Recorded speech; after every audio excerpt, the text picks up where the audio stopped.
Para mapansin ka ng crush mo, gawin mo tong 5 tips. 1. Siyempre, magpapansin ka sa kanya. Paano yun?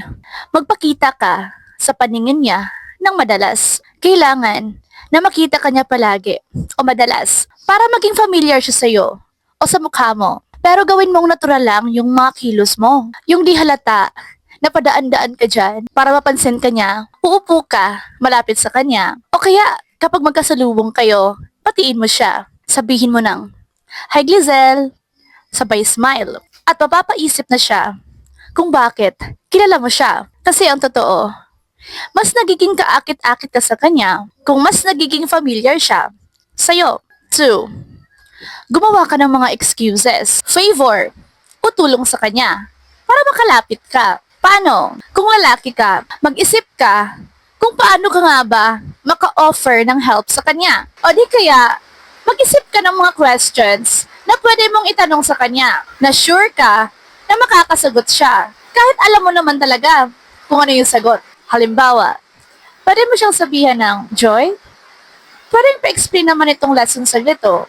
Di ko kasi masyadong na-gets." Tapos, magsistart na siyang mag-explain sa'yo. Hanggang sa matunaw ka na at kinikilig na. Pero kung babae ka naman, pwede kang mag-ask ng tulong sa kanya o kaya favor sa kanya o magpatulong ka sa kanya. Kahit kaya mo naman, kung mag-classmates kayo, sabihan mong, "Mark, may extra ballpen ka pa? Di na kasi gumana ballpen ko. Baka meron kang extra?" Tapos, may extra ballpen nga siya. Kinuha niya sa bag niya at binigay sa'yo. Kahit ang totoo, gumagana pa naman talaga yung ballpen mo. 3.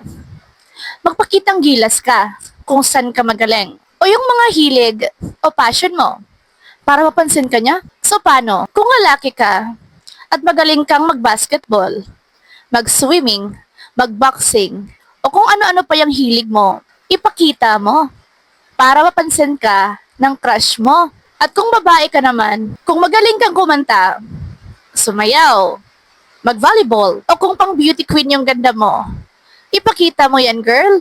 Huwag mong itago. Malay mo, dyan ka, mapapansin, at makikilala ng crush mo. Kasi yung totoo, nakaka-attract yung taong may passion o magaling sa isang bagay. 4. Makipagkaibigan ka sa kanya para mapansin ka talaga ng crush mo. Para makalapit ka talaga sa kanya ng madalas. Makakapag-usap talaga kayo, makikilala ka talaga niya, at makikilala mo rin siya. Kasi nga, sa pagkakaibigan, nagsisimula ang pagkakaibigan. At 5, magpaganda o magpagwapo ka. Paano? Ayusin mo yung pananamit mo. Proper hygiene. Magpagupit ka kung lalaki ka. Huwag mo kalimutang magpabango. Kung babae ka naman, ayusin mo yung buhok mo, girl. Suotin mo yung mga damit na fit sa'yo o bagay sa body shape mo. Proper hygiene pa rin. At wear light makeup. Lalo na pag andyan siya. Kasi, ang kadalasan na nangyayari, kapag di ka pa kilala ng crush mo, di ka pa niya kilala kung sino ka. So, i-judge ka niya based sa physical appearance mo o sa looks mo. Kaya, huwag mong kalimutang magpaganda o magpagwapo para mapansin ka ng crush mo